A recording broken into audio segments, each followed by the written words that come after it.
In today's video, I'm going to teach you how to cancel subscriptions on Monzo, quick and easy. First, open the Monzo app on your phone and make sure you're logged in. If you haven't used the app in a while, it may ask you to update or re-authenticate. That's normal and helps keep your account secure. Next, go to Payments or look through your transactions. There are two easy routes. If you know which merchant you want to cancel, open your feed, tap the most recent payment to that merchant, and look for options related to subscriptions or recurring payments. If you're canceling a direct debit or standing order, the Payments tab is ideal. Head there to find Scheduled Payments, Direct Debits, or Subscriptions, and select the one you want to stop.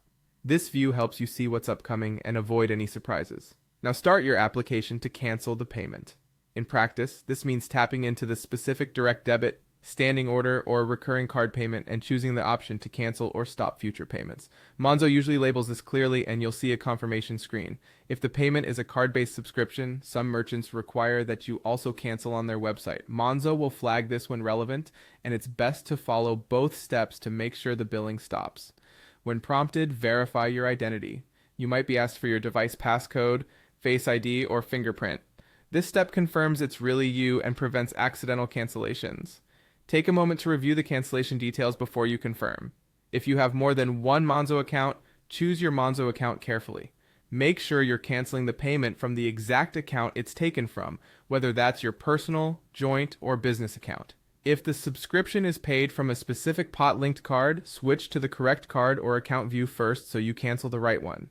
After confirming, wait for approval. Direct debits and standing orders usually cancel immediately, and you'll see a status update in the app. For card subscriptions, the change can take effect at the next billing cycle. Keep an eye on your feed and look out for any remaining charges. If something slips through, use in-app chat to get help quickly. Finally, receive your card if you're brand new to Monzo and just set up your account. Your physical card will arrive soon, but you don't need to wait for it to cancel subscriptions. The app handles that instantly. To finish up, check your scheduled payments list to confirm the subscription shows as canceled, and consider setting up spending notifications or budgeting tools so you catch any unexpected renewals early.